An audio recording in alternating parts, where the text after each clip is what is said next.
Hello बच्चा लोग, class 10 physics में ह्यूमन आई का ये नेक्स्ट पार्ट है, नेक्स्ट लेक्चर है, अगला लेक्चर है। इस लेक्चर में हम लोग स्कैटरिंग ऑफ लाइट और उससे रिलेटेड जो फिनोमिनाज होती हैं, जैसे स्काई का ब्लू दिखना, सनराइज के वक्त और सनसेट के वक्त सन का लाल दिखना, रेडिश दिखना, ठीक है। तो ये सारी घटनाएं जो हैं स्कैटरिंग ऑफ लाइट की वजह से होती हैं। तो सबसे पहले हम लोग समझेंगे कि ये स्कैटरिंग ऑफ लाइट होती क्या है। तो प्रकाश का प्रकीर्णन, प्रकीर्णन का मतलब होता है फैल जाना, यानी लाइट का क्या हो जाना, स्कैटर हो जाना, बिखर जाना, यानी फैल जाना। स्कैटर का मतलब ही होता है बिखर जाना। तो जब लाइट, कोई लाइट रे आती है या कोई लाइट की बीम आती है, यानी लाइट आती है और किसी पार्टिकल पे वो हिट करती है, यानी किसी पार्टिकल को स्ट्राइक करती है, यानी लाइट आ रही है, बीच में एक कण आ गया, पार्टिकल आ गया। तो जैसे ही लाइट इस कण के ऊपर पड़ेगी, ठीक है, तो जाहिर सी बात है लाइट इसको छेद करके तो बाहर जाएगी नहीं, बाहुबली तो है नहीं लाइट कि इसको छेद करके बाहर चली जाएगी। पार्टिकल की भी कुछ इज्जत है अपनी, तो लाइट जो है इसको छेद करके उस पार नहीं जाएगी। अब जाहिर सी बात है जब छेद करके नहीं जा पाएगी तो किनारे किनारे से निकलेगी, और जब किनारे किनारे से निकलेगी तो लाइट क्या हो गई, फैल गई। लाइट क्या हो गई, फैल गई। तो ऐसे जो पार्टिकल्स होते हैं जो लाइट को स्कैटर कर देते हैं, फैला देते हैं, उनको कोलाइडल पार्टिकल्स बोलते हैं। कौन से पार्टिकल्स, कोलाइडल पार्टिकल्स। जैसे स्मोक हो गया, फॉग हो गया। स्मोक माने धुआं, तो धुएं में जो पार्टिकल्स होते हैं वो कोलाइडल पार्टिकल्स होते हैं। उसमें भी अगर लाइट घुस रही है तो लाइट क्या हो जाती है, फैल जाती है। कोहरा है, कोहरे में अगर लाइट घुस रही है तो कोहरे में भी लाइट क्या हो जाएगी, फैल जाएगी। कोहरे के जो पार्टिकल्स होते हैं कैसे पार्टिकल्स होते हैं, कोलाइडल पार्टिकल्स। तो सिंपली बस समझ लो कि वो पार्टिकल्स जो लाइट को क्या कर देते हैं, बिखरने पे मजबूर कर देते हैं, उनको हम कहते हैं कोलाइडल पार्टिकल्स। जैसे फॉग हो गया, स्मोक हो गया, ये एग्जाम्पल्स हैं। तो कोलाइडी पार्टिकल्स के द्वारा लाइट का क्या हो जाना, स्कैटर हो जाना, बिखर जाना, यही कहलाता है स्कैटरिंग ऑफ लाइट, जैसा कि हमने यहाँ पे दिखाया। अब हम लोग देखते हैं स्कैटरिंग ऑफ लाइट का ही एक फिनोमिना है, टिंडल इफ़ेक्ट, ठीक है। टिंडल इफ़ेक्ट जब हम लोग पढ़ेंगे तो स्कैटरिंग ऑफ लाइट और क्लियर हो जाएगा। तो ये टिंडल इफ़ेक्ट यानी टिंडल प्रभाव क्या चीज़ है। अब इस प्रभाव को समझने के लिए इससे रिलेटेड जो चीज़ें हैं उनको देखते हैं। अब देखो, द अर्थ्स एटमॉस्फेयर, हमारी जो पृथ्वी है उसका एटमॉस्फेयर यानी वायुमंडल। हमने बताया था पिछले लेक्चर में, इसके जस्ट पिछले वाले लेक्चर में, कि जो अर्थ है उसके पास एटमॉस्फेयर है। एटमॉस्फेयर मतलब वायुमंडल। वायुमंडल मतलब अलग अलग टाइप की गैसेज, अलग अलग टाइप की एयर, अलग अलग टाइप के पार्टिकल्स का लेयर है, अलग अलग लेयर है, ठीक है। तो हमारे वायुमंडल में कई ठो लेयर है, लेयर बाई लेयर, कई ठो लेयर बाई लेयर। तो कई ठो लेयर मिला करके, पार्टिकल्स की, हवा की, गैसेज की कई ठो लेयर मिला करके हमारा क्या बना है, एटमॉस्फेयर। तो जो हमारा एटमॉस्फेयर है यानी जो हमारा वायुमंडल है, इज अ हेट्रोजीनस मिक्सचर। कैसा मिक्सचर है ये, विषमांगी मिश्रण है। कैसा मिश्रण है, विषमांगी मिश्रण है। क्यों विषमांगी मिश्रण बोलते हैं, ठीक क्योंकि इसमें जो पार्टिकल्स होते हैं, पार्टिकल्स को हम विजुलाइज कर सकते हैं, देख सकते हैं, पार्टिकल्स को हम अलग कर सकते हैं।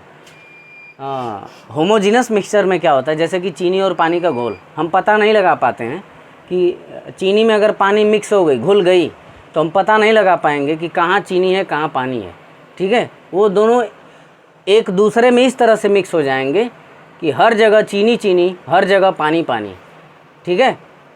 हर जगह चीनी चीनी, हर जगह पानी पानी। देख करके बिल्कुल नहीं बता पाएंगे, देख करके, चाहे माइक्रोस्कोप ले लो, चाहे कुछ भी ले लो, देख करके हम नहीं बता पाएंगे कि कहाँ चीनी है और कहाँ पानी है। हर जगह चीनी, हर जगह पानी। तो ऐसे मिश्रण को हम ऐसे सिंपली अलग नहीं कर सकते, तो उनको समांगी मिश्रण कहते हैं।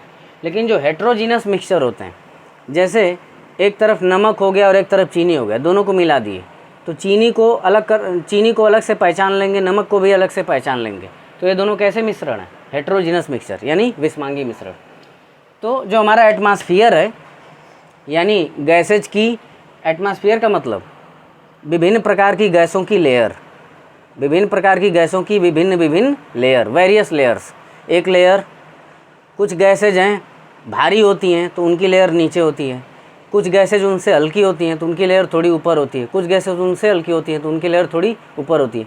तो ऐसे लेयर बाय लेयर करके कई ठो लेयर मिला करके हमारा क्या बना है, गैसों की कई ठो लेयर मिला करके हमारा एटमॉस्फेयर बना है। तो जो हमारा एटमॉस्फेयर है वो हेट्रोजीनस मिक्सचर है, विषमांगी मिश्रण है माइन्यूट पार्टिकल्स का, सूक्ष्म कणों का, बहुत छोटे छोटे पार्टिकल्स का हेट्रोजीनस मिक्सचर है। यानी हमारे वायुमंडल में बहुत छोटे छोटे पार्टिकल्स हैं, कुल कहने का मतलब यही है, बहुत छोटे छोटे पार्टिकल्स से हमारा एटमॉस्फेयर बना है। दीज पार्टिकल्स, अब ये जो पार्टिकल्स हैं इनमें अब किनको किनको हम शामिल कर सकते हैं, स्मोक, धुआं, टाइनी वाटर ड्रॉपलेट्स, छोटी छोटी पानी की बूंदें, सस्पेंडेड पार्टिकल्स ऑफ डस्ट, जो धूल होती है, ठीक है, धूल के कण जो कि सस्पेंडेड होते हैं, छुपे होते हैं। हवा में धूल के कण क्या रहते हैं, सस्पेंडेड रहते हैं, छुपे रहते हैं, है ना। एंड मॉलिक्यूल्स ऑफ एयर, तो धूल के कण हो गए जो कि सस्पेंडेड होते हैं, छुपे रहते हैं, और मॉलिक्यूल्स ऑफ एयर, और हवा के अणु हो गए। तो ये जो सारी चीज़ें हैं ये सब माइन्यूट पार्टिकल्स हैं, माने बहुत छोटे छोटे पार्टिकल्स हैं, अति सूक्ष्म पार्टिकल्स हैं, ठीक, सूक्ष्म पार्टिकल्स हैं। तो जो अर्थ का एटमॉस्फेयर है वो छोटे छोटे पार्टिकल्स का हेट्रोजीनस मिक्सचर है। हेट्रोजीनस इसलिए बोल रहे हैं क्योंकि उन पार्टिकल्स को हम अलग कर सकते हैं, अलग से उनको पहचान सकते हैं कि हाँ ये पार्टिकल फला। जैसे एक कमरे में अगर लाइट आ रही है तो छोटे से होल से अगर लाइट आती है तो हमको धूल के पार्टिकल्स दिख जाते हैं, वैसे नहीं दिखते हैं, लेकिन जैसे ही लाइट आती है एक होल से तो धूल के पार्टिकल्स क्या हो जाते हैं, दिख जाते हैं, है ना। तो उनका पता चल गया। और जब चीनी और पानी घुला था तो पता नहीं चल रहा था कहाँ चीनी है कहाँ पानी है, भले ही उसमें लाइट डाल लो। चीनी और पानी के घोल में लाइट अगर जला भी दें तब भी चीनी और पानी कहाँ चीनी है कहाँ पानी है नहीं पता चलेगा, ठीक है। वो दोनों एक दूसरे में इस तरह से मिक्स हो गए हैं, पूरा एकदम मिक्स हो गए हैं, कम्प्लीटली मिक्स हो गए हैं। लेकिन हेट्रोजीनस मिक्सचर जो है कम्प्लीटली मिक्स नहीं होते हैं, ठीक है, मिक्स होते हैं लेकिन कम्प्लीटली नहीं।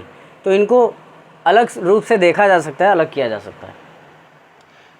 अब इन पार्टिकल्स में क्या क्या है, धुआं है, छोटे छोटे पानी की बूंदें हैं, और सस्पेंडेड पार्टिकल्स हैं, छुपे हुए कण है किसके, धूल के, और एयर के मॉलिक्यूल्स हैं। अब ये जो छोटे छोटे पार्टिकल्स हैं इनकी वजह से क्या होता है आगे देखते हैं।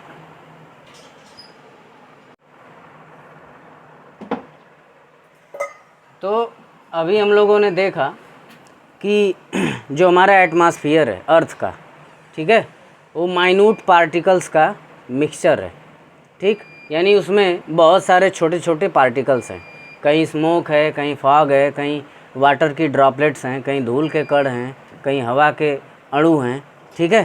तो ये जो छोटे छोटे पार्टिकल्स हैं इनकी वजह से होता क्या है वो हम देखते हैं। When a beam of light, ठीक, जब लाइट की बीम, अब बीम क्या होती है, जैसे एक टार्च हमने जलाया, अगर हमने एक टार्च जलाया तो इस टार्च से बहुत सारी रेज निकलती हैं, बहुत सारी किरणें निकलेंगी, तो इन किरणों के ग्रुप को ही बीम कहते हैं। किरणों के ग्रुप को ही क्या कहते हैं, बीम, ठीक है।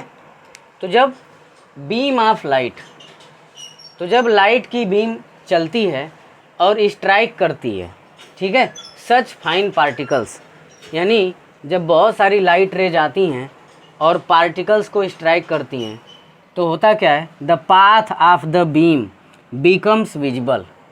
होता क्या है, जो बीम का पाथ होता है, बीम का जो रास्ता होता है वो विजिबल हो जाता है, यानी दिखने लगता है। कैसे, रास्ता कैसे दिखने लगता है, जैसे फिगर से इसको समझते हैं। मान लो ये लाइट आ रही है, ठीक है, बीम में तो बहुत सारी रेज थी ना, तो मान लो एक रे को हमने पकड़ लिया, एक रे आई, एक प्रकाश की किरण आई, ठीक, वो पार्टिकल से टकराई, ठीक है। अब जैसे ही पार्टिकल को स्ट्राइक करेगी, हिट करेगी, तो होगा क्या, इस पार्टिकल पे लाइट पड़ेगी तो ये पार्टिकल दिखने लगेगा, ये पार्टिकल क्या हो जाएगा, दिखने लगेगा। अब लाइट जब आगे बढ़ेगी, यहाँ से जब लाइट आगे बढ़ेगी तो होगा क्या, लाइट जब आगे बढ़ेगी, लाइट जब आगे बढ़ेगी तो आगे के पार्टिकल पे भी हिट करेगी, फिर वो भी पार्टिकल दिख जाएगा। अरे लाइट जिसके ऊपर पड़ेगी वो चीज़ हमको दिखने लगती है ना। पार्टिकल के ऊपर लाइट पड़ गई तो ये दिखेगा, फिर अगले पार्टिकल के ऊपर लाइट पड़ गई वो दिखेगा, फिर आगे लाइट जब बढ़ेगी, आगे जब लाइट बढ़ेगी तो क्या होगा, फिर वो अगले पार्टिकल पे पड़ेगी तो अगला पार्टिकल भी दिखेगा। ऐसे ही जैसे जैसे लाइट आगे बढ़ती जाएगी वो आगे के पार्टिकल्स पे पड़ती जाएगी और सारे पार्टिकल्स क्या होते जाएंगे, दिखते जाएंगे। तो जब पार्टिकल्स दिखते जाएंगे तो हम कहेंगे कि इसी रास्ते को पकड़ करके लाइट रे गई है। ठीक है, तो यही बीम का पाथ हो जाता है, यही लाइट का क्या हो जाता है, पाथ। पाथ मतलब रास्ता। तो होता क्या है, एक्चुअल में होता क्या है जितने पार्टिकल्स रास्ते में आते जाते हैं एक्चुअली वो पार्टिकल्स दिखने लगते हैं। ठीक है, हमको बीम नहीं दिखती है, ठीक, हमको बीम का रास्ता दिखता है। अब बीम का रास्ता कौन है, पार्टिकल्स। पार्टिकल्स को ही एक पार्टिकल से दूसरे पार्टिकल पे, दूसरे से तीसरे पे, तीसरे से चौथे पे, तो वही रास्ता हमको दिखता है। तो हम कहते हैं कि पाथ ऑफ बीम, जो बीम है यानी जो लाइट है, लाइट बीम है, उसका रास्ता बिकम्स विजिबल, दिखने लगता है। ठीक है, the light reaches us after being reflected डिफ्यूजली। अब जब लाइट जो बीम का पाथ है, माने जो लाइट का रास्ता है, जब वो दिखने लगता है, इसके बाद क्या होता है, the light reaches us after being reflected diffusely by these particles. मतलब क्या, जो लाइट है वो पहुंचती है अस, हम तक, लाइट हम तक पहुंचती है आफ्टर बीइंग रिफ्लेक्टेड, माने परावर्तित होने के बाद, लौटने के बाद, डिफ्यूजली माने विस्तार पूर्वक, बाय दीज पार्टिकल्स, इन कणों से। अब देखो हमने ये तो दिखा दिया कि जब लाइट आ रही है तो आगे बढ़ रही है। ठीक, अब ये पार्टिकल से टकराई है तो टकरा के कुछ वापस भी तो आएगी, लाइट का कुछ अमाउंट टकरा के वापस भी आएगा। ज़्यादा अमाउंट मान लो आगे चला गया, मान लो ज़्यादा अमाउंट कहाँ चला गया, आगे, लेकिन थोड़ा ही सही कुछ अमाउंट टकरा के कहाँ आएगा, वापस। ठीक, अब जब वो टकरा के वापस आएगा तो हमारी आँख पे आएगा, और जब पार्टिकल से टकरा के आया है तो भाई जिस भी ऑब्जेक्ट से लाइट टकरा के वापस आती है वही ऑब्जेक्ट हमको दिखता है। तो पार्टिकल से टकरा के आई है तो पार्टिकल हमको दिख जाता है। ठीक है, तो क्या हुआ, वही हमने यहाँ पे बताया, जो लाइट है वो रिफ्लेक्ट हो करके, वो भी डिफ्यूजली, विस्तार पूर्वक, इन कणों से हमारी आँख तक या हम तक पहुँचती है। The phenomena of scattering of light by the colloidal particles. अब ये जो छोटे छोटे पार्टिकल्स हैं इनको हम कौन से पार्टिकल कह रहे हैं, कोलाइडल पार्टिकल्स। द फिनोमिना माने वह घटना, कौन सी घटना, स्कैटरिंग ऑफ लाइट की, लाइट के बिखरने की, लाइट के फैलने की घटना, बाय द कोलाइडल पार्टिकल्स, किसके द्वारा, कोलाइडी कणों के द्वारा। कोलाइडी कणों के द्वारा लाइट के स्कैटर होने की घटना, लाइट के बिखरने की घटना, gives rise to Tyndall effect. ठीक है, यही हमको जो है बताती है किसके बारे में, टिंडल इफेक्ट के बारे में, टिंडल प्रभाव के बारे में। ठीक है ना। अब सबके मन में ये सवाल होगा कि स्कैटरिंग ऑफ लाइट तो हम लोगों को समझ में आ गया, ये टिंडल इफेक्ट इसमें कहाँ है। तो देखो टिंडल इफेक्ट एक्चुअली है क्या, जब लाइट स्कैटर हो रही है, लाइट जब क्या हो रही है, स्कैटर, पार्टिकल पे पड़ी, फैल गई, तो जब लाइट फैल रही है तो जैसे जैसे वो फैलती जा रही है वो ज़्यादा से ज़्यादा पार्टिकल्स को दिखाती जा रही है। ठीक है, अरे भाई लाइट इतना फैल जाएगी तो यहाँ से यहाँ तक की रेंज के पार्टिकल्स दिख जाएंगे, और फैलेगी तो यहाँ से यहाँ तक के पार्टिकल्स दिख जाएंगे। तो लाइट जितना आगे तक फैलती जाती है उतने ज़्यादा पार्टिकल्स को क्या करती जाती है, दिखाती जाती है। ठीक है, तो लाइट के स्कैटर होने की वजह से पार्टिकल्स का दिख जाना ही क्या है, टिंडल इफेक्ट है। ठीक है, आगे हम टिंडल इफेक्ट को और जो है डिटेल में समझेंगे। देखते हैं आगे।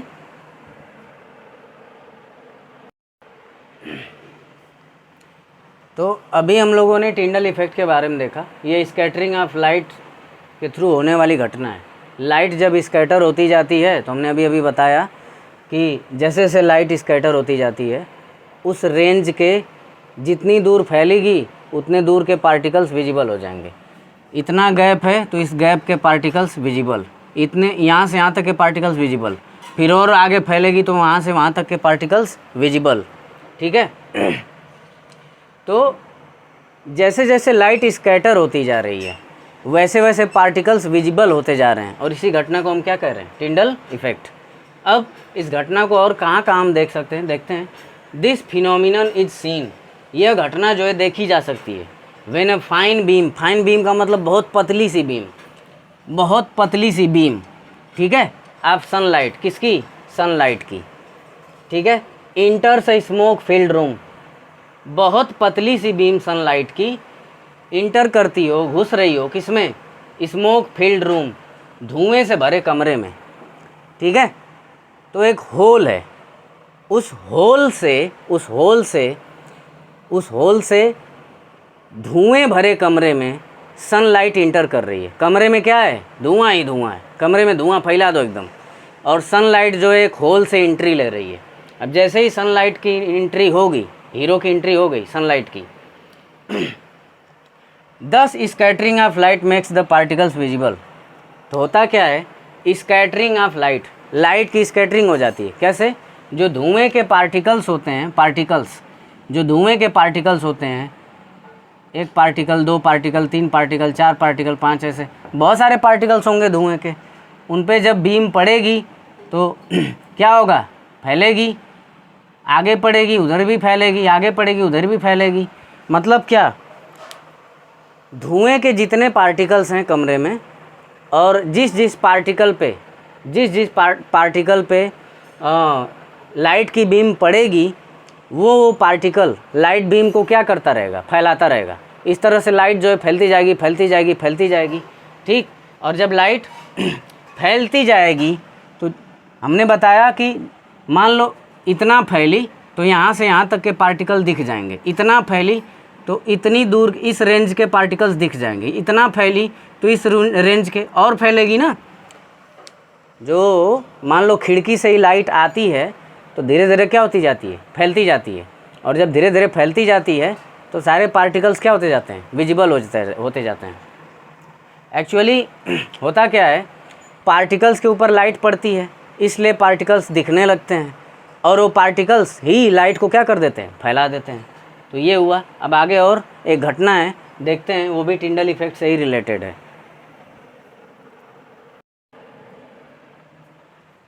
अब अभी हमने बताया टिंडल इफेक्ट के बारे में कि स्कैटरिंग ऑफ लाइट से जो पार्टिकल्स हैं क्या होते हैं, विजिबल हो जाते हैं। लाइट फैलती जाती है, पार्टिकल्स दिखते जाते हैं।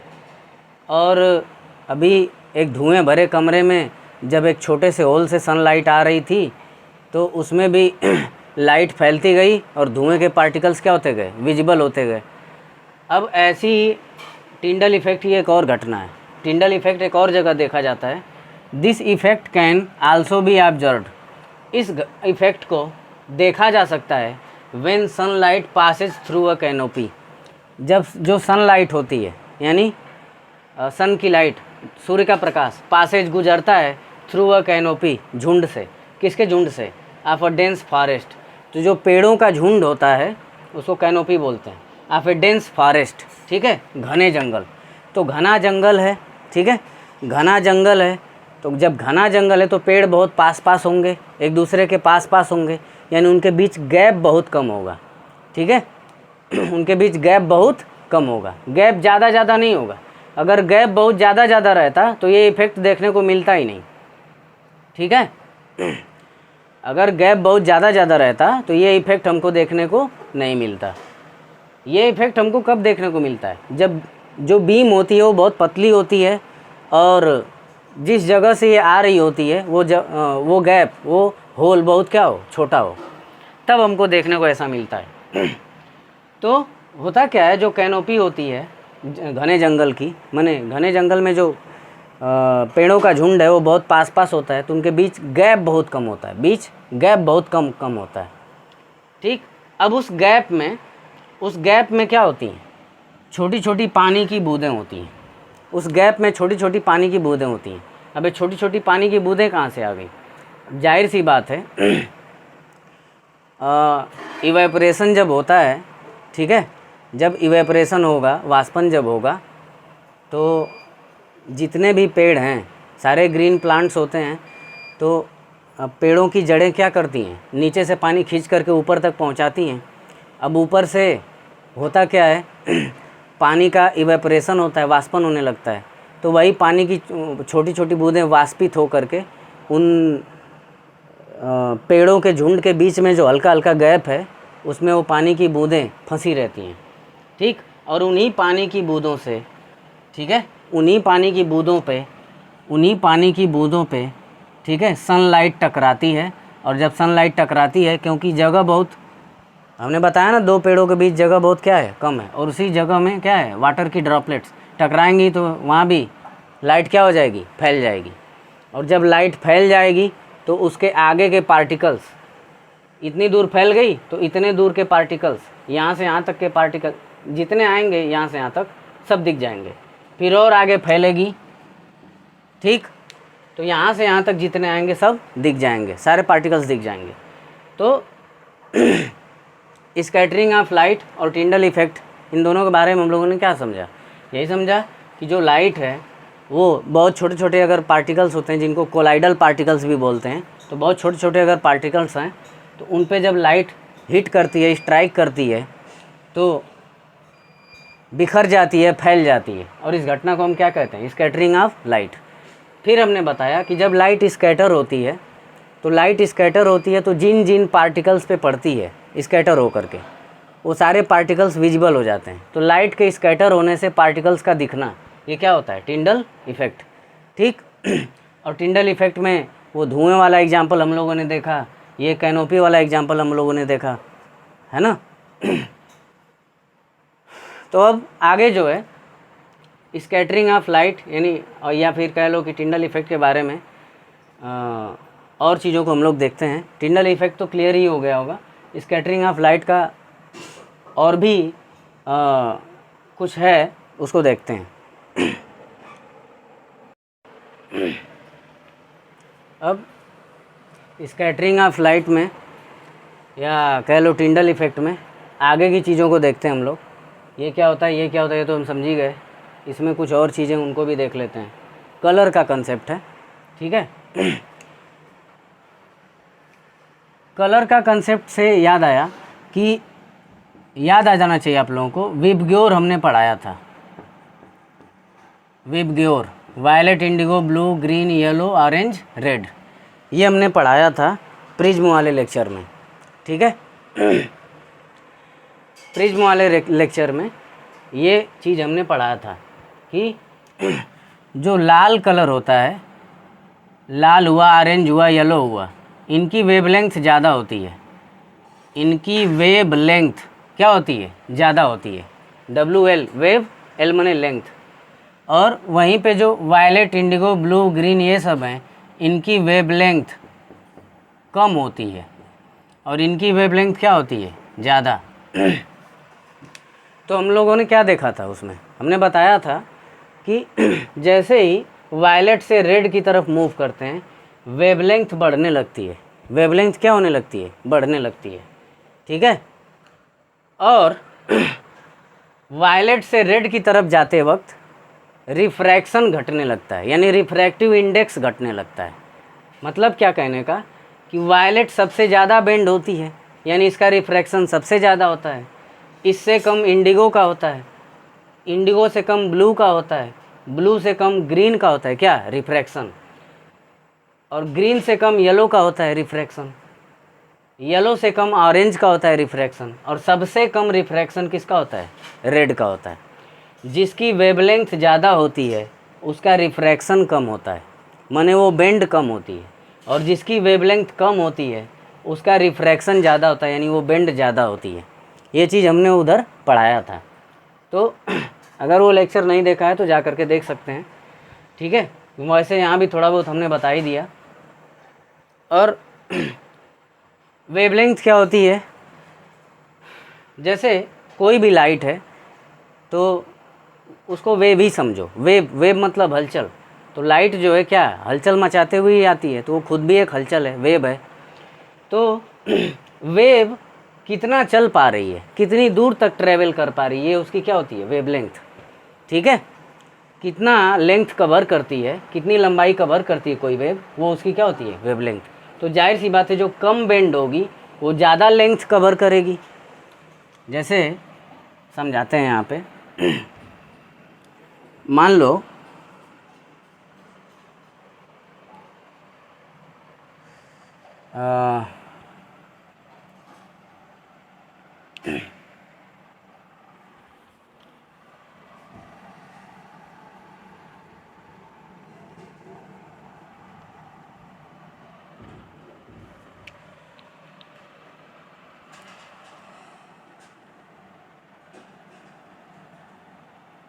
मान लो ये पार्टिकल है, इस पार्टिकल पे लाइट आ रही, लाइट की बीम आ रही, सनलाइट, एस एल माने सनलाइट।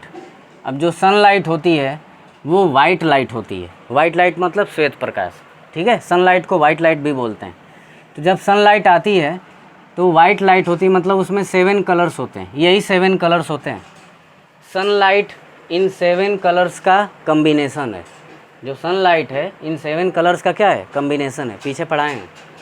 तो ये 7 के 7 कलर्स कंबाइन होकर के यानी सनलाइट के फॉर्म में इस पार्टिकल पे आए। ठीक, तो जैसे इस पार्टिकल पे आए तो होगा क्या, जिसकी वेवलेंथ कम होगी, जिसकी वेवलेंथ क्या होगी, कम होगी, मतलब क्या, वो ज़्यादा फैल जाता है, माने बेंड हो जाता है। तो जैसे वायलेट है ये ज़्यादा बेंड हो जाता है, तो ये पहले ही बेंड हो जाएगा। आया तो 7 कलर था इसमें से, लेकिन जैसे ही पार्टिकल पे टकराएंगे, अब ये 7 कलर है ना, सबका अलग अलग हिसाब है भाई, जाहिर सी बात है 7 रंग है तो सबका एक जैसा हिसाब तो होगा नहीं। एक जैसा होता तो सातों सेम नहीं होते, सातों अलग अलग कलर हैं, यानी सबका हिसाब क्या होता है, अलग अलग होता है। तो उसमें जो वायलेट होता है सबसे ज़्यादा बेंड हो जाता है, तो ये पहले ही बेंड हो गया। ठीक, इंडिगो भी थोड़ा बेंड हो जाएगा, ब्लू भी उससे थोड़ा कम बेंड होगा, ग्रीन थोड़ा कम बेंड होगा, सबसे कम बेंड कौन होता है, रेड वाला। ठीक है, तो इस बेंड होने की घटना को हम क्या कहते हैं, रिफ्रैक्शन। तो जिसकी वेवलेंथ कम होती है उसका रिफ्रैक्शन ज़्यादा होता है, यानी वो ज़्यादा बेंड होता है। जैसे कि वायलेट ज़्यादा बेंड हो गया, और जिसकी वेवलेंथ ज़्यादा होती है उसका रिफ्रैक्शन कम होता है। वेवलेंथ ज़्यादा, रिफ्रैक्शन कम, वेवलेंथ कम, रिफ्रैक्शन ज़्यादा, रिफ्रैक्शन ज़्यादा, ज़्यादा बेंड होना। ठीक, वेवलेंथ ज़्यादा, रिफ्रैक्शन कम, यानी कम बेंड होना। तो ये सब जो है की पॉइंट्स हैं, इनको ज़रूर से ध्यान देंगे आप। अब आगे देखते हैं, the colour of the sky scattered, the colour of the scattered light depends on the size of the scattering particles. अभी हमने कुछ यहाँ पे दिखाया, वैसा ही कुछ सीन है। The colour of the scattered light, जो लाइट स्कैटर हुई है, बिखरी है पार्टिकल पे टकराने के बाद, पार्टिकल पे टकराने के बाद जो लाइट बिखरी है, स्कैटर हुई है, उसका कलर डिपेंड करता है on the size of the scattering particle. ठीक, उस पार्टिकल पे जो उसको बिखेर रहा है, उसको स्कैटर करवा रहा है। ठीक है, तो जो लाइट आ रही है पार्टिकल के ऊपर पड़ रही है, फिर स्कैटर हो जा रही है, तो उस स्कैटर्ड लाइट का, बिखरी हुई लाइट का कलर, बिखरी हुई लाइट का कलर इस बिखेरने वाले, जिसकी वजह से लाइट बिखर गई, उस पार्टिकल के साइज पर डिपेंड करता है।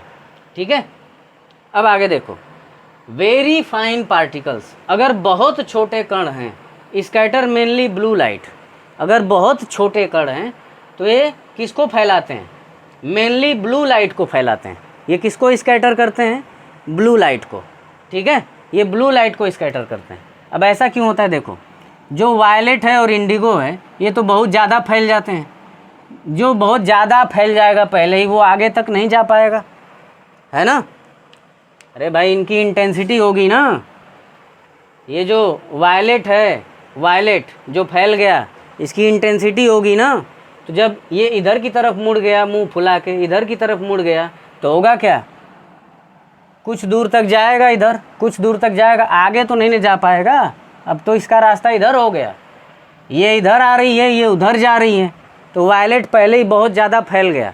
अब जब बहुत ज़्यादा वो फैल गया तो वो आगे तक नहीं जा पाएगा, ठीक, जैसे इसको एक एग्जांपल से समझते हैं। ये हमारे पास एक टार्च है, ठीक है।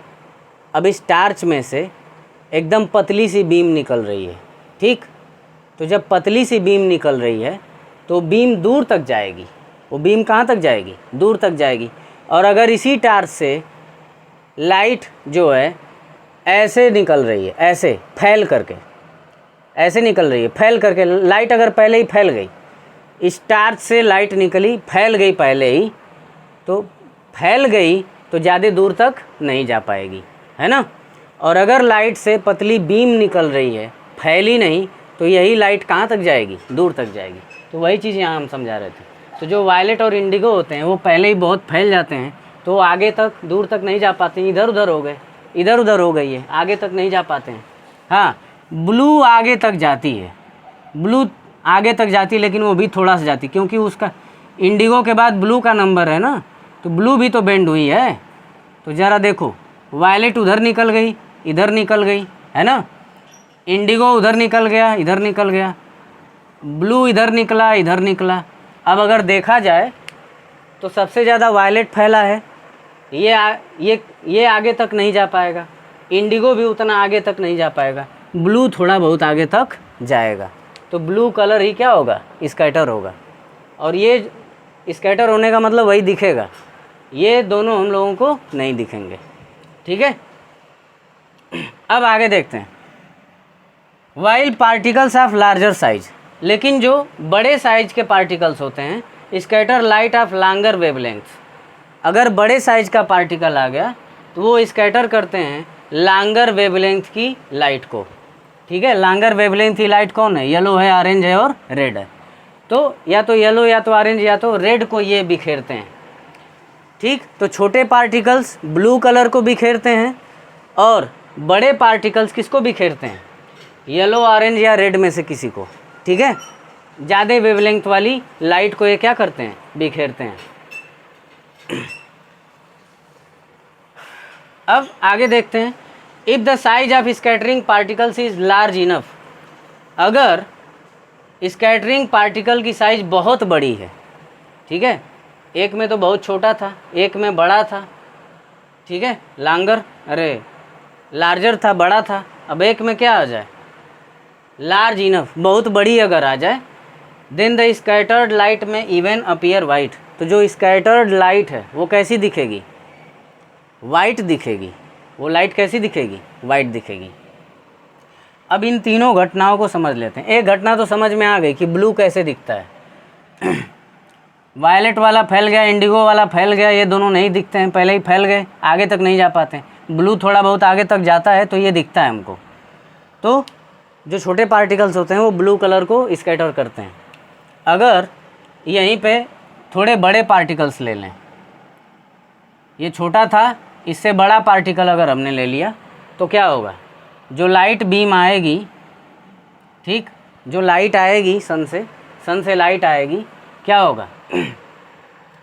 अब बड़ा जब पार्टिकल हो गया तो बड़े पार्टिकल की वजह से वायलेट वाले को इधर फैलना पड़ेगा, ये इधर फैलेगा, है ना। इंडिगो वाला भी उसी हिसाब से फैलेगा, इधर फैल जाएगा। ब्लू वाला भी कुछ ज़्यादा ही फैल जाएगा, है कि नहीं। और वैसे ही ग्रीन वाला भी कुछ ज़्यादा फैल जाएगा। तो अब हमको क्या, या तो येलो वाला दिखेगा, या तो ऑरेंज वाला, या तो रेड वाला, है ना। अब इनमें से कुछ, माने थोड़ा बहुत येलो दिख सकता है, थोड़ा बहुत ज़्यादा जो है येलो दिखेगा, माने थोड़ा बहुत येलो दिखेगा, उससे ज़्यादा ऑरेंज दिख सकता है, उससे ज़्यादा रेड दिख सकता है, ये सब दिखेंगे। और ये सब क्या हो गए? बहुत ज़्यादा क्या हो गए? फैल गए। जब बहुत ज़्यादा फैल गए, ये उधर हो गया, ये इधर हो गया, तो ये आगे तक नहीं जा पाएंगे। जो आगे तक जाएगा नहीं वो दिखेगा कैसे? ठीक है, जो वही दिखेगा जो आगे तक जाएगा। तो ये वायलेट, इंडिगो, ब्लू, ग्रीन, ये सब क्या हो गए? फैल गए, पहले ही बहुत ज़्यादा फैल गए, इनका फैलाव बहुत ज़्यादा हो गया, तो ये नहीं दिखेंगे हमको, ठीक है ना। एक्सपेंड हो गए कुछ ज़्यादा ही। तो येलो हल्का फुल्का, ऑरेंज उससे थोड़ा ज़्यादा, या फिर रेड उससे ज़्यादा, ये सब दिख सकते हैं। अब आगे देखते हैं। If the size of scattering particles is large enough, अगर स्कैटरिंग पार्टिकल्स की साइज़ बहुत क्या है? बड़ी है, और बड़ी साइज़ ले लिए, ठीक है। अब जब और बड़ी साइज़ ले लेंगे उसके बाद लाइट बीम आएगी, उसके बाद जब लाइट बीम आएगी तो क्या होगा, इधर से वायलेट निकला, वायलेट निकला, Indigo Indigo, blue blue, green green, है ना। और इसके बाद येलो है, येलो भी फैलेगा कुछ, येलो भी, ऑरेंज भी फैलेगा, ऑरेंज भी, रेड भी फैलेगा, रेड भी फैलेगा। मतलब क्या कहने का, जब बड़ा पार्टिकल आ जाएगा तो लगभग सारे के सारे ज़्यादा ही क्या हो जाएंगे, फैल जाएंगे। अब जब सारे फैल के एक साथ आगे बढ़ेंगे, सारे फैल के एक साथ आगे बढ़ेंगे, तो क्योंकि सारे फैल गए और सारे आगे बढ़ रहे हैं तो सबका कॉम्बिनेशन क्या होता है, वाइट लाइट। सबका कॉम्बिनेशन क्या होता है, वाइट लाइट। मतलब क्या हुआ कि जो सारे के सारे कलर्स थे वो फैल गए, अब सारे कलर्स फैल करके मिक्स हो गए एक में, और वो सारे मिक्स होकर के एक साथ कहाँ बढ़ रहे हैं, आगे। तो हमको कैसी वाइट लाइट दिखेगी, वाइट दिखेगी। तो इसी वजह से ऐसा होता है, जब पार्टिकल्स बहुत छोटे होते हैं तो ब्लू दिखता है ना, वायलेट इंडिगो ये सब फैल जाता है, ब्लू वाला थोड़ा कम एक्सपेंड होता है तो वो दिख जाता है, ठीक। और रेड वगैरह इसलिए नहीं दिखते हैं क्योंकि वो सीधे निकल जाते हैं उनका। अब जैसे यहाँ पे रेड की बात की जाए तो सीधे निकल जाएगा, कम बेंड होगा। तो जो सीधे एकदम निकल गया वो फैला ही नहीं, जो फैला ही नहीं वो दिखेगा कहाँ से। अरे अगर ये लाइट, ये रेड वाली लाइट फैलती तो दिखती, सीधे निकल गई तो कहाँ से दिखेगी। ब्लू वाला फैला है, आगे भी बढ़ा है, जो फैलेगा भी आगे भी बढ़ेगा वही दिखेगा, ठीक। और जो सिर्फ आगे बढ़ गया, फैला ही नहीं, वो नहीं दिखेगा। तो रेड आगे बढ़ जाता है, फैलता नहीं है उतना। अब फिर अगर मीडियम साइज है तब क्या होगा, लगभग ग्रीन तक के फैल जा रहे हैं, या अब हमको या तो येलो या तो ऑरेंज या तो रेड में से कोई दिखेगा, है ना। अब येलो ऑरेंज या रेड वाले फैलेंगे तो ये कम फैलेंगे, ये कम फैलेंगे तो ये हमको दिखेंगे, है ना भाई। इनकी वेवलेंथ कम होती है तो ये कम फैलते हैं, कम इनका कम बेंड होते हैं, तो जो कम बेंड होंगे वो अब दिखेंगे, अब उनका स्कैटरिंग होगा वो दिखेंगे। तो ये स्कैटर भी हो रहे हैं, आगे भी बढ़ रहे हैं। लेकिन जब साइज़ बड़ी हो जा रही है तब क्या हो रहा है, सारे के सारे कलर्स एक ही साथ फैल रहे हैं। सारे जब एक ही साथ फैल रहे हैं तो एक ही साथ मिक्स होकर फैल रहे हैं, अब सारे एक ही साथ आगे भी बढ़ेंगे तो ये वाइट लाइट में कन्वर्ट, माने सातों का कॉम्बिनेशन क्या होता है, वाइट लाइट। आगे देखते हैं। अब आगे स्कैटरिंग ऑफ लाइट में ही एक फिनोमिना है जिसको हम लोग देखते हैं, why is the colour of the clear sky blue. माने जो स्वच्छ आकाश होता है उसका रंग नीला क्यों होता है, ठीक है। इस चीज़ को हम लोग समझते हैं, ये भी स्कैटरिंग ऑफ लाइट का ही इफेक्ट है। अब देखो होता क्या है, the molecules of air and other fine particles, हवा के जो मालिक्यूल होते हैं, अणु, और जो अन्य सूक्ष्म कण होते हैं, अन्य जो फाइन पार्टिकल्स होते हैं, छोटे पार्टिकल्स होते हैं, सूक्ष्म पार्टिकल्स होते हैं, इन द एटमॉस्फेयर। कहाँ पे, एटमॉस्फेयर में। एटमॉस्फेयर के बारे में अभी थोड़ी देर पहले बताया हमने। तो जो हवा के मालिक्यूल्स होते हैं या जो फाइन पार्टिकल्स होते हैं एटमॉस्फेयर में, have size smaller than the wavelength of visible light. इनकी साइज जो है, इनकी साइज स्मॉलर होती है, छोटी होती है, then the wavelength of visible light. Visible light, दृश्य प्रकाश, ठीक है। विजिबल लाइट वो लाइट जिससे हमको चीज़ें दिख जाती हैं। तो विजिबल लाइट की वेवलेंथ से, विजिबल लाइट की वेवलेंथ से भी इनकी साइज छोटी होती है। विजिबल लाइट की जो वेवलेंथ होती है उस वेवलेंथ से भी इनकी साइज क्या होती है, छोटी होती है। ये जो फाइन पार्टिकल्स हैं या जो एयर के क्या हैं, मॉलिक्यूल्स हैं, जो फाइन पार्टिकल्स हैं या जो एयर के मॉलिक्यूल्स हैं, उनकी साइज विजिबल लाइट की वेवलेंथ से भी क्या होती है, छोटी होती है। These are more effective in scattering light of shorter wavelength. अब क्योंकि साइज बहुत छोटी है तो अभी हमने बताया कि जब साइज छोटी होती है तो कम वेवलेंथ वाली, यानी ज़्यादा मुड़ने वाली, ज़्यादा बेंड होने वाली, जिसकी वेवलेंथ कम होती है वो ज़्यादा बेंड होती है, तो कम वेवलेंथ वाली यानी ज़्यादा बेंड होने वाली लाइट को ये ज़्यादा स्कैटर करते हैं। दीज आर मोर इफेक्टिव, तो ये ज़्यादा प्रभावी होते हैं इन स्कैटरिंग फैलाने में, बिखेरने में लाइट ऑफ शॉर्टर वेवलेंथ। छोटी वेवलेंथ की जो लाइट होती है उसको फैलाने में ज़्यादा इफ़ेक्टिव होते हैं। ठीक है, जो ये पार्टिकल्स हैं छोटी वेवलेंथ की लाइट को फैलाने में ज़्यादा इफ़ेक्टिव होते हैं। ठीक है, क्योंकि बड़ी वेवलेंथ की लाइट जो है, अब जैसे पार्टिकल बहुत छोटा है तो जो लाइट मान लो आई, ये बीम आई, अब इस बीम में 7 कलर्स हैं। ठीक, तो अब रेड की वेवलेंथ सबसे ज़्यादा होती है, तो जिसकी वेवलेंथ सबसे ज़्यादा होती है वो कम मुड़ेगा और निकल जाएगा आगे, है ना। अब वायलेट की वेवलेंथ सबसे कम होती है तो ज़्यादा बेंड होगी, तो ये इधर ही रह जाएगी और रेड वाली आगे निकल गई, है कि नहीं। तो हमने क्या देखा, जो छोटा पार्टिकल होता है वो बड़ी वेवलेंथ वाले को कहता है जाने देता है, भाई उसको दूर जाना है, वो बेंड होगा नहीं तो उसको आगे जाने देता है, और जो बेंड होता है उसको बेंड कर देता है, फैला देता है ना। तो इसीलिए लिखा है कि दीज आर मोर इफ़ेक्टिव, ये ज़्यादा प्रभावी होते हैं। ये जो फाइन पार्टिकल्स हैं या जो एयर के मालिक्यूल्स हैं वो ज़्यादा इफ़ेक्टिव होते हैं फैलाने में, किसको, शॉर्टर वेवलेंथ्स। ठीक है, एट द ब्लू एंड, वो भी ब्लू एंड वाले। ठीक है, वो भी कौन से वाले, ब्लू वाले। Then light of longer wavelength, किसके कंपैरिजन में, लंबी वेवलेंथ वाले। ठीक है, बड़ी वेवलेंथ वाले लाइट की कंपैरिजन में छोटी वेवलेंथ वाली लाइट को ये ज़्यादा फैलाते हैं। ठीक है, आगे देखते हैं कि कैसे जो है स्काई का कलर इनकी वजह से ब्लू दिखता है।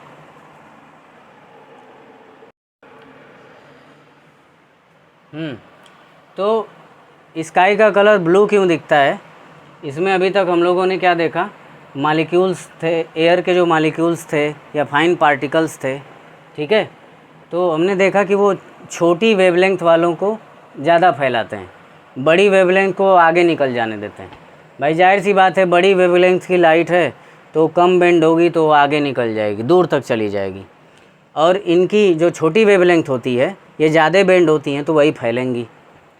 तो वही जो छोटे पार्टिकल्स होते हैं कम वेवलेंथ वाली यानी ज़्यादा बेंड होने वाली को फैलाते हैं, स्कैटर करते हैं। तो अब आगे हम लोग देखते हैं, the red light has a wavelength 1.8 times greater than blue light. जो रेड लाइट होती है उसकी वेवलेंथ ब्लू लाइट के मुकाबले 1.8 गुना ज़्यादा होती है। रेड लाइट की वेवलेंथ ब्लू वाली लाइट के मुकाबले 1.8 गुना क्या होती है, ज़्यादा होती है। ठीक है, 10 इस तरह से when sunlight Passage through the atmosphere, जब जो सनलाइट है पासेज गुजरता है थ्रू द एटमॉस्फेयर, किससे गुजरता है, वायुमंडल से। तो जो सनलाइट है जब वायुमंडल से गुजरता है, the fine particles in air, हवा में जो छोटे छोटे पार्टिकल्स होते हैं, सनलाइट आया एटमॉस्फेयर में हमारे, अब उस एटमॉस्फेयर में छोटे छोटे पार्टिकल्स होंगे। ठीक, तो जैसे ही वो छोटे छोटे पार्टिकल्स से भेंट हुई सनलाइट की, वो छोटे छोटे पार्टिकल्स स्कैटर कर देते हैं ब्लू कलर। अभी पीछे हमने थोड़ी देर पहले ही बताया कि जब बहुत छोटे पार्टिकल्स होते हैं तो किसको फैलाते हैं, ब्लू कलर को। तो वो छोटे छोटे पार्टिकल्स होते हैं तो ब्लू कलर को ज़्यादा फैलाते हैं, रेड को कम फैलाते हैं। भाई हमने बताया रेड की वेवलेंथ ज़्यादा होती है, जब वेवलेंथ इसकी ज़्यादा है तो ये बेंड नहीं होगा, कम बेंड होगा और आगे निकल जाएगा। ब्लू वाला फंस जाता है ना। वायलेट वाला तो ज़्यादा फैल जाता है, अभी बताया कुछ देर पहले। इंडिगो वाला भी ज़्यादा फैल जाता है, लेकिन अब ब्लू वाला ना ज़्यादा आगे ही जा पाता है ना ही ज़्यादा फैल पाता है, तो क्या करता है, मीडियम में ही रहता है, बीच में ही रहता है। तो वही स्कैटर हो पाता है, वही स्कैटर भी होता है, वही थोड़ा सा आगे भी जा पाता है। ठीक है, तो वही छोटे छोटे जो पार्टिकल्स होते हैं ब्लू कलर को स्ट्रांगली फैलाते हैं, ज़्यादा फैलाते हैं, किसके कंपैरिजन में, रेड के मुकाबले। ठीक, अब समझने वाली बात यह है कि जो छोटे छोटे पार्टिकल्स थे तो 2 या 4 तो थे नहीं, एटमॉस्फेयर है पूरा, अर्थ का पूरा एटमॉस्फेयर ही है। तो उस पूरे एटमॉस्फेयर में बहुत सारे पार्टिकल होंगे, जहाँ जहाँ से लाइट आएगी बहुत सारे पार्टिकल्स होंगे। अब जब बहुत सारे पार्टिकल्स होंगे तो ये पार्टिकल ने ब्लू लाइट फैलाया, ये पार्टिकल ने ब्लू लाइट फैलाया, ये वाले ने फैलाया, ये वाले ने फैलाया। अब सारे मिल करके ब्लू ब्लू ब्लू ब्लू एकदम नीला नीला कर दिए, ठीक है। जब सारे ने नीला नीला एकदम कर दिया तो हमको स्काई कैसा दिखने लगता है, ब्लू दिखने लगता है। अब वही नीला कलर हमारी आँख में घुसता है तो स्काई हमको कैसा दिखता है, ब्लू, ठीक है। अब इससे रिलेटेड एक और चीज़ है, उसको भी देख लेते हैं। अब आगे देख लेते हैं। अभी तक तो हम लोगों ने देखा कि जो स्काई है उसका कलर ब्लू क्यों होता है, ठीक है। जैसा कि जो हमारा एटमॉस्फेयर है इसमें बहुत फाइन पार्टिकल्स होते हैं, छोटे छोटे पार्टिकल्स होते हैं। तो जब लाइट उन पार्टिकल्स पे पड़ती है तो फैलती है, पार्टिकल्स पे पड़ेगी तो फैलेगी। अब क्योंकि जो सनलाइट होती है उसमें 7 कलर्स होते हैं, तो 7 कलर्स में से यानी 7 रंगों में से शुरू की वायलेट और इंडिगो ये कुछ ज़्यादा ही एक्सपेंड हो जाती हैं, तो ये आगे तक नहीं जा पाती उतनी, ठीक, तो थोड़ा आगे नहीं बढ़ती हैं, ये बहुत फैल जाती हैं, जहाँ होती हैं वहीं पे फैल जाती हैं, वहीं बिखर जाती हैं, आगे नहीं जाती। ब्लू वाला बचता है, वही थोड़ा आगे भी जाता है, वो भी फैलता है लेकिन उतना नहीं फैलता जितनी कि वायलेट और इंडिगो। तो ब्लू वाला थोड़ा आगे जा पाता है, फैलता भी है और आगे जा पाता है, तो ब्लू वाले का स्कैटरिंग होता है। तो वही जो फाइन पार्टिकल्स थे उन्होंने क्या किया, ब्लू कलर को ज़्यादा स्कैटर किया। क्यों किया ये वजह हम समझा चुके हैं, आप लोग देख सकते हैं, उस चीज़ को समझ सकते हैं। अब आगे देखते हैं कि अगर अर्थ के पास कोई एटमॉस्फेयर ही नहीं होता, इफ़ द अर्थ यानी पृथ्वी के पास एटमॉस्फेयर नहीं होता, यानी वायुमंडल ही नहीं होता, जो हमारा वायुमंडल है वही नहीं होता, there would not have been any scattering, तो कोई स्कैटरिंग ही नहीं होती। मतलब क्या, जब वायुमंडल नहीं होता माने एटमॉस्फेयर नहीं होता तो पार्टिकल्स नहीं होते, पार्टिकल्स नहीं होते तो लाइट आती तो किससे टकराती, जब लाइट आती तो कोई पार्टिकल्स ही नहीं होते तो किसी से टकराती ही नहीं, यानी कोई स्कैटरिंग वगैरह नहीं होती। तो जब स्कैटरिंग ही नहीं होती तो हमको कौन सा कलर दिखता, डार्क दिखता बस।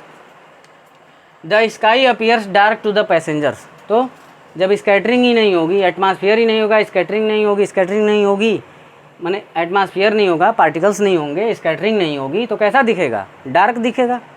अब जो स्काई है उन पैसेंजर्स को डार्क दिखता है जो बहुत हाई एल्टीट्यूड पे, बहुत ऊंचाई पे उड़ रहे हों, हवाई जहाज़ में बैठे हैं, हेलीकॉप्टर में बैठे हैं और बहुत हाई एल्टीट्यूड पे उड़ रहे हैं, तो ऐसे पैसेंजर्स को स्काई जो है डार्क दिखता है, ठीक है। क्यों, as scattering is not prominent at such heights, मतलब उतनी ऊंचाई पे भाई उतनी ऊंचाई पे गए हैं तो जाहिर सी बात है वायुमंडल की 2 4 6 10 लेयर को छोड़ करके ही ऊपर गए होंगे, तो वायुमंडल की मैक्सिमम लेयर को छोड़ करके ऊपर चले गए, और वायुमंडल में ही पार्टिकल्स हैं और उसी को छोड़ करके वो कहाँ चले गए, ऊपर। जब वो ऊपर चले गए तो जो लाइट आएगी उसको बहुत कम पार्टिकल्स मिलेंगे, जब कम पार्टिकल्स मिलेंगे तो स्कैटरिंग बहुत कम होगी, 9 के बराबर होगी। जब स्कैटरिंग 9 के बराबर होगी तो ऐसे पैसेंजर्स को कैसा दिखेगा, डार्क ही दिखेगा। अब आगे हम लोग थोड़ा सा रेड कलर के बारे में देखेंगे कि रेड कलर का क्या हिसाब किताब है। अब हमने अभी भी बताया कि रेड कलर के बारे में थोड़ा सा देख लेते हैं। स्काई का कलर ब्लू क्यों होता है ये वो तो समझ गए, है ना। और अगर एटमॉस्फेयर नहीं होता तो स्काई डार्क दिखता, और जो यात्री हाई एल्टीट्यूड पे उड़ रहे होते हैं उनको भी स्काई डार्क दिखता है, क्योंकि स्कैटरिंग उतनी वहाँ पे हो नहीं पाती है, क्योंकि वो एटमॉस्फेयर की बहुत सारी लेयर्स को छोड़ करके ऊपर गए हैं ना, तो वहाँ पे उतने पार्टिकल्स होते नहीं, तो स्कैटरिंग हो नहीं पाती है, तो वहाँ उनको भी डार्क दिखता है। अब रेड कलर के बारे में थोड़ा सा बात कर लेते हैं। डेंजर सिग्नल लाइट्स, ठीक है, खतरे वाली जो सिग्नल लाइट्स होती हैं, ऐसी सिग्नल लाइट्स जो खतरे को दिखाती हैं, आर रेड इन कलर, उनका रंग कैसा होता है, लाल होता है, ठीक है। जो खतरे वाली सिग्नल लाइट्स होती हैं उनका रंग कैसा होता है, लाल होता है। ऐसा क्यों होता है, the red is least scattered, जो लाल कलर होता है वो कम फैलता है। अभी अभी हमने कुछ देर पहले इस लेक्चर में एक जगह हमने बताया था कि अगर हमारे पास एक टार्च है, इसकी लाइट अगर पहले ही फैल जा रही है, पहले ही लाइट क्या हो जा रही है, फैल जा रही है, तो ये ज़्यादा दूर तक नहीं जा पाएगी। और अगर इस टार्च की लाइट फोकस्ड हो करके सीधे जा रही है तो दूर तक जा पाएगी। तो वही रेड कलर के साथ होता है। रेड वाला ज़्यादा फैलता नहीं है, जो ज़्यादा पहले ही फैल जाएगा वो इधर ही उधर हो जाएगा, इधर उधर हो जाएगा, और जो फैलेगा नहीं सीधे जाएगा वो आगे तक जाएगा। तो लाल कलर इसकी वेवलेंथ ज़्यादा होती है, रिफ्रैक्शन कम होता है यानी बेंड कम होता है यानी फैलता कम है, ठीक। तो रेड इज लीस्ट स्कैटर्ड, इसीलिए लिखा है कि जो लाल कलर है वो कम फैलता है बाई फाग और स्मोक, ठीक है। कोहरा हो या स्मोक हो, उसके पार्टिकल्स के द्वारा ये बहुत कम फैलेगा। क्यों? क्योंकि इसकी वेवलेंथ ज़्यादा होती है, इसका रिफ्रैक्शन क्या होता है? कम होता है, ये कम बेंड होता है, दूर तक जाता है। Therefore it can be seen, और क्योंकि फैलेगा नहीं आगे बढ़ जाएगा, फैलेगा नहीं आगे बढ़ जाएगा, तो कोहरे को चीरते हुए आगे बढ़ जाएगा। इट कैन बी सीन, इसको देखा जा सकता है। सेम कलर उसी रंग में एट अ डिस्टेंस, कुछ दूरी पर भी। कोहरा हो या धुआं हो, कोहरा हो या धुआं हो, जो लाल कलर है वो फैलता नहीं है, फैलता नहीं है, ठीक। हल्का फुल्का फैलता है और आगे बढ़ जाता है, ठीक है। कोहरे को चीरते हुए आगे बढ़ जाता है तो हमको दिख जाता है वही कलर एक दूरी तक भी। अब आगे हम लोग देखेंगे कि सनराइज के वक्त और सनसेट के वक्त सन का कलर जो है कैसा होता है और क्यों होता है।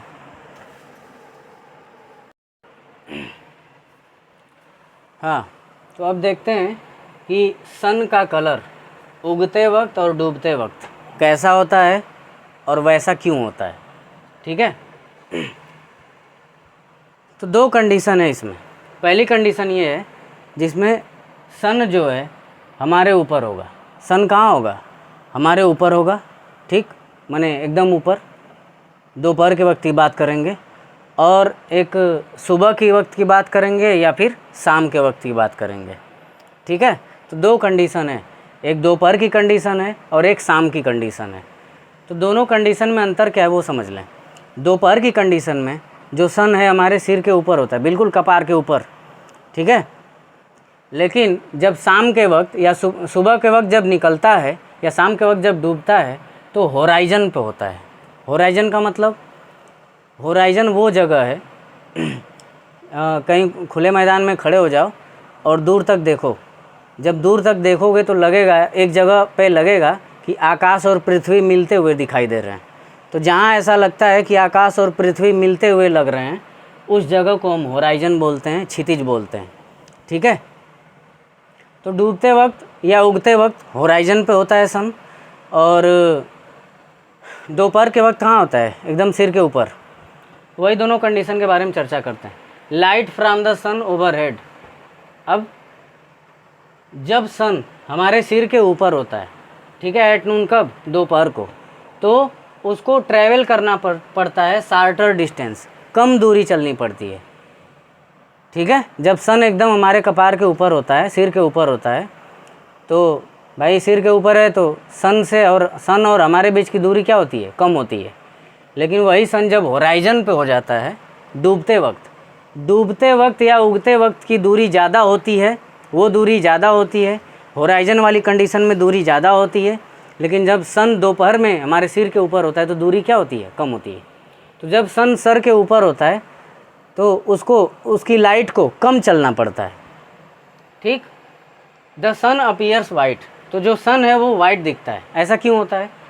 ऐसा इसलिए होता है, only a little of the blue and violet. हमने बताया कि जो सन है वो 7 कलर्स से बना है। सन किससे बना है? 7 कलर से। विबग्योर, है ना। Violet, indigo, blue, green, yellow, orange, red. बैंगनी, आसमानी, नीला, हरा, पीला, नारंगी और लाल। तो इन 7 कलर्स का कॉम्बिनेशन है सन का लाइट। जब ये 7 कलर्स एक ही में मिले होते हैं ना तो सन की लाइट वाइट दिखती है। जब 7 एक ही में मिक्स हो जाते हैं तो सनलाइट कैसी दिखती है? वाइट। और जब 7 अलग अलग हो जाते हैं तो इंद्रधनुष वाली घटना बनती है। जब 7 कलर्स अलग अलग हो, स्प्लिट हो जाते हैं तो इंद्रधनुष वाली घटना, वो पीछे पढ़ाए थे। लेकिन जब 7 एक ही में मिक्स होते हैं तो वाइट लाइट हो जाती है, माने कलर एकदम वाइट दिखता है। 7 को एक ही में मिक्स कर देंगे तो कैसा कलर दिखेगा? वाइट। तो देखो होता क्या है, सन हमारे सर के ऊपर है, तो वहाँ से जो लाइट आ रही है, ठीक है, तो वहाँ से जो लाइट आ रही है उसको कम दूरी ट्रैवल करना पड़ रहा है, ठीक है ना। तो जब कम दूरी ट्रैवल करना पड़ रहा है तो अब जैसे एक चीज़ समझाते हैं यहाँ पे, मान लो ये पार्टिकल है, यहाँ पे लाइट टकराई, ठीक, अब लाइट टकरा करके फैल गई, ठीक है। अब जितना दूर जाती जाएगी उतना फैलती जाएगी, जितना दूर जाएगी उतना फैलेगी, जितना दूर बढ़ाएंगे उतना फैलेगी, जितना दूर बढ़ाएंगे उतना फैलेगी, है ना। लेकिन जब सनलाइट आती है तो इसमें सातों के सातों कलर्स हैं, सनलाइट जो आ रही है उसमें 7 के 7 कलर्स हैं, है ना।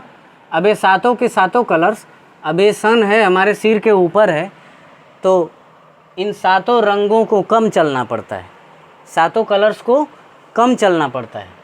अब जब कम चलना पड़ता है तो ये कम फैलते हैं, ये वाले तो कम ही फैलते हैं। कौन से वाले? ब्लू वाले और वायलेट वाले, ठीक है। हालांकि इनका रिफ्रैक्शन ज़्यादा होता है, ज़्यादा बेंड होते हैं, तो ये कम फैलते हैं क्योंकि दूरी क्या है, कम है, तो कम फैलते हैं।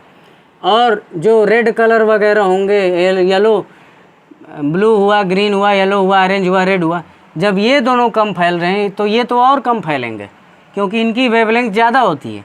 जिनकी वेवलेंथ ज़्यादा होती है वो कम फैलते हैं, है ना। तो ये दोनों खुद ही कम फैल रहे हैं तो बाकी के भी और कम फैलेंगे, ठीक। जब कम फैलेंगे तो सब मान लो फैले ही नहीं हैं, मान के चलो कि फैले ही नहीं है, इतने कम फैले कि मान के चलो फैले ही नहीं, तो सारे के सारे कलर्स एक ही साथ आ रहे हैं। जब सारे कलर्स एक ही साथ आ रहे हैं तो एक ही साथ मिल करके जब आएंगे तो सन कैसा दिखेगा, सन कैसा दिखेगा, वाइट, ठीक है। अब आगे बात कर लेते हैं नियर द होराइजन। अब जब सन डूबता है, यानी होराइजन के पास की बात कर रहे हैं, क्षितिज की बात कर रहे हैं, जहाँ पे सन डूबता है वो दूरी ज़्यादा होती है। जब वो दूरी ज़्यादा होती है तो मान लो ये होराइजन है, यहाँ पे सन है, ठीक है, यहाँ पे सन है, ये होराइजन है। अब सन से जो लाइट आएगी, ठीक है, इसको ज़्यादा दूर जाना पड़ेगा, तो लाइट यहाँ से फैलती जाएगी, फैलती जाएगी, फैलती जाएगी, फैलती जाएगी, फैलती जाएगी, है ना। फैलते फैलते बहुत ज़्यादा फैल जाएगी क्योंकि दूरी क्या है, ज़्यादा है। जब ऊपर था, सिर के ऊपर था तो कम फैला क्योंकि दूरी क्या थी, कम थी। लेकिन होराइजन पे, क्षितिज पे, यहाँ पे जहाँ धरती और आकाश मिलते हुए प्रतीत होते हैं, वहाँ वाली जगह पे जब सन होता है तो हमसे काफ़ी दूरी होती है। तो जब हमसे काफ़ी दूरी होती है तो लाइट आती जाती है, फैलती जाती है, आती जाती है, फैलती जाती है, फैलती जाती है। तो 7 कलर्स थे ना, 7 कलर्स में वायलेट, ये तो पहले ही सबसे ज़्यादा फैलता है, तो ये पहले ही फैल जाएगा। इंडिगो उसके बाद फैलता है, ये और ये भी फैलेगा, ब्लू भी फैल जाएगा, ग्रीन भी फैल जाएगा, येलो भी फैल जाएगा, ऑरेंज भी फैल जाएगा। सबसे आखिरी में कौन है, रेड। इसी की वेवलेंथ सबसे ज़्यादा होती है, लेंथ इसी की सबसे ज़्यादा होती है। तो जिसकी लेंथ सबसे ज़्यादा होती है, जो सबसे कम फैलता है, वही आगे तक जाएगा। जो पहले ही फैल गया वो तो रास्ते में ही ख़त्म हो जाएगा, वो तो रास्ते में ही मतलब रास्ते में ही दब जाएगा, वो रास्ते में ही ख़त्म हो जाएगा, रास्ते में ही डिमिनिश हो जाएगा, ठीक है। लेकिन रेड वाला जो कलर है वो कम फैलता है, कम मुड़ता है, कम फैलता है, कम फैलता है, तो वो दूर तक जाएगा। तो जब वो दूर तक जाएगा तो होराइजन तो दूर ही है ना, होराइजन से आने वाली लाइट क्या है, दूर से आ रही है। तो दूर से आते वक्त ये सारे के सारे छिप जाते हैं, सारे के सारे उधर ही रह जाते हैं, है ना, सब उधर ही। पहले वायलेट लुढ़क जाता है, इंडिगो फिर उसके बाद लुढ़क जाता है, ब्लू कुछ उधर, ब्लू थोड़ा आगे तक आता है और लुढ़क जाता है, ग्रीन उससे आगे आता है लुढ़क जाता है, येलो उससे आगे आता है लुढ़क जाता है, ऑरेंज उससे थोड़ा आगे आता है लुढ़क जाता है, सबसे आगे कौन आता है, रेड। तो वही रेड कलर जो है हमको दिखाई देता है, ठीक है। तो वही यहाँ पे लिखा हुआ है कि होराइजन के पास most of the blue light and shorter wavelengths are scattered away, ठीक है। Most of the blue light and shorter wavelength, जो ब्लू लाइट है और जो कम वेवलेंथ की लाइट है, violet, indigo, blue, green, yellow, ये सब क्या हो गई, पहले ही बहुत फैल गई, ठीक, इतना फैल गई कि आगे तक नहीं जा पाई by the particles. Therefore the light that reaches our eyes, इसलिए जो लाइट हमारी आंखों तक पहुंचती है, इज ऑफ लॉन्गर वेवलेंथ, वो लंबी वेवलेंथ की होती है। हमने बताया ना कि रेड की वेवलेंथ सबसे ज़्यादा होती है, कम फैलती है तो ज़्यादा दूर तक जाती है। तो इसीलिए जो सन का अपीयरेंस है, जो सन हमको दिखता है रेडिश दिखता है, लाल कलर का दिखता है। ठीक है, आई होप सारी चीज़ें क्लियर हो गई होंगी। आज हम लोगों ने स्कैटरिंग ऑफ लाइट के बारे में और उसके एग्जांपल्स के बारे में, ये जो कुछ भी आज हमने पढ़ा वो सब स्कैटरिंग ऑफ लाइट के बारे में ही था। सब में लाइट का स्कैटरिंग ही हमने देखा। तो ये सारे जो टॉपिक्स थे, उदाहरण थे, एग्जांपल्स थे, सब स्कैटरिंग ऑफ लाइट से रिलेटेड हैं। ठीक है, टिंडल इफ़ेक्ट को हम लोगों ने देखा। हमने देखा स्काई का कलर ब्लू क्यों होता है। फिर हमने देखा कि जो सन है वो लाल क्यों दिखता है।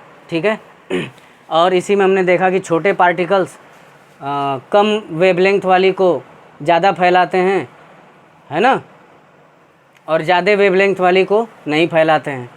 और जो बड़े पार्टिकल्स होते हैं वो किसको फैलाते हैं, ज़्यादा वेवलेंथ वाली को। तो ये सब इस लेक्चर में हम लोगों ने देखा। आप लोग फिर से रिवर्स करके वीडियो को देख सकते हैं अगर कहीं पे कोई दिक्कत लग रही हो तो। सारी चीज़ें जो है हम लोगों ने कंसेप्ट के साथ कि कौन सी चीज़ क्या होती है, क्यों होती है, हम लोगों ने समझा। ठीक है, अब इस तरह से जो चैप्टर है फिनिश होता है। जिन लोगों ने पिछले के लेक्चर्स को नहीं देखा है, शुरू से इस चैप्टर के लेक्चर्स को अटेंड करते आएँ, देखते आएँ।